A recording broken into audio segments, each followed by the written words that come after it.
السلام علیکم، آپ دیکھ رہے ہیں سٹی 11 نیوز پاکستان HD خبر شامل کرتے ہیں۔ بہاول نگر سے ہمارے ڈسٹرکٹ بیورو چیف جمیل زادی کی رپورٹ کے مطابق بہاول نگر میں آج تمام سکولز کے اساتذہ پروفیسرز نے جیل روڈ پر گورنمنٹ بوائز ماڈل سکول کے سامنے دھرنا دیا۔ حکومت سے مطالبہ کیا کہ پینشن اور ترمیمی ظالمانہ کٹوتی کے نوٹیفیکیشن فوری واپس لیے جائیں۔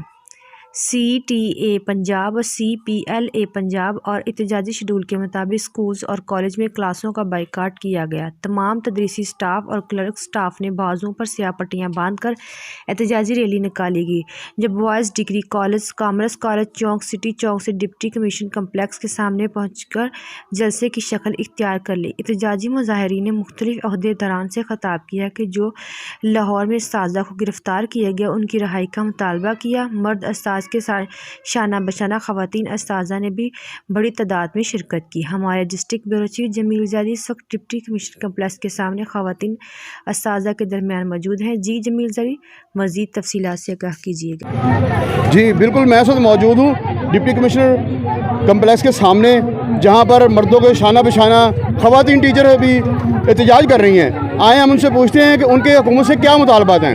جی نحمدہ و نصلی علی رسولہ الکریم، بسم اللہ الرحمن الرحیم۔ سب سے بڑا مطالبہ ہمارے قائدین کو رہا کیا جائے۔ نمبر 2، ہمارا لیو انکیشمنٹ کا مطالبہ پورا کیا جائے۔ نمبر 3، نجکاری ختم کی جائے اور کٹوتیاں بند کر دی جائیں۔ ہمارے اوپر جو اتنا پریشر ہے اس کو ختم کیا جائے۔ سب سے بڑی بات یہ ہے کہ سیاست بڈھے مکاراں دے ہاتھ، سیاست بڈھے مکاراں دے ہاتھ، اے مکتب مدرسے گواراں دے ہاتھ۔ خدا ہی ملک کو سلامت رکھے۔ اے شیشے دا گھر ہے لوہاراں دے ہاتھ، اے شیشے دا گھر ہے لوہاراں دے ہاتھ۔ لوگ ٹوٹ جاتے ہیں سروس نبھانے میں، لوگ ٹوٹ جاتے ہیں ڈیوٹیاں نبھانے میں۔ تم ترس نہیں کھاتے ہو انکیشمنٹ کو جلانے میں، تم ترس نہیں کھاتے ہو لیو انکیشمنٹ کو جلانے میں۔ دشمنی ڈٹ کے کرو، مگر یہ خیال رہے کہ جب کبھی ہم دوست بنے تو شرمندگی نہ ہو۔ یہ محسن نقوی صاحب، تیرے استاد نے تیری تعلیم تو مکمل کر دی، مگر تیری تربیت میں کوئی کمی تھی جس کی وجہ سے وہ تربیت کی کمی رہ گئی۔ ہمیشہ کہتے ہیں تعلیم کی کمی تربیت پوری کر سکتی ہے، مگر کبھی تربیت کی کمی تعلیم پوری نہیں کر سکتی۔ کیا ہوا؟ اندھیرے بڑھ گئے تو کیا ہوا؟ امید سحر تو ہے۔ یہ 1-2 دن کے بعد ہم جب تک ہمارے مطالبات ہمارے قائدین کو نہیں چھوڑا جائے گا ہم سڑکوں پر رہیں گے۔ آپ کو پتہ، جب ہمارا سیلاب اٹھے گا، آپ نے تاریخ نہیں پڑھی کہ ایک بہت بڑے صدر کو ہمارے ایک ہی ونگ نے نکال کے رکھ دیا تھا۔ ہم اس سیلاب کو روک کے کھڑے ہیں، ہم اس سیلاب کو روک کے کھڑے ہیں۔ جو لوگ اپنے والدین کے کہنے پر انجیکشن نہیں لگواتے، ہمارے بچے ہمارا سرمایہ ہیں، ہمارے اسٹوڈنٹ ہمارا سرمایہ ہیں، ہم ان کو نجکاری میں کیسے لے جائیں؟ تو کہتا ہے کہ یہ بچے نہ پڑھ سکے۔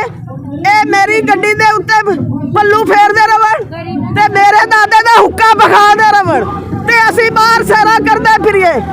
اللہ نے موسیٰ دے قوم واسطے 12 رستے پیدا کیتے، وہ مالک ہمارے ساتھ ہے، وہ ہمارے لیے ضرور رستے پیدا کرے گا۔ اندھیرے جتنے بھی ہو، اندھیرے جتنے ہو، اندھیرے ختم ہو جاتے اور سار ضرور ہوتی ہے۔ میں آخر میں دعا کرتی ہوں کہ یا اللہ ہمارے سارے لوگوں کو دنیا آخرت کی قلت ذلت سے پناہ دینا، کوئی جانی نقصان نہ ہو میرے مالک، تجھے تیرے حبیب کا واسطہ ہے۔ جی تو آپ ان کے مطالبات سنیں حکومت سے کہ جو ان کے لیو انکیشمنٹ اور جو ان کے مطالبات ہیں، جو ان ٹیچر آزاد کو گرفتار کیا گیا لاہور میں، ان کے مطالبہ ہے کہ ان کو رہا کیا جائے۔ وزیر اعلیٰ پنجاب محسن نقوی سے کہ جو یہاں پہ ان کا مطالبات ہیں ان کو پورا کیا جائے۔ کیمرامین ٹیم کے ساتھ جمیل زادی، بہاول نگر۔ تفصیلات سے آگاہ کرنے کا شکریہ۔ مزید خبروں کے لیے دیکھتے رہیے سٹی 11 نیوز پاکستان HD۔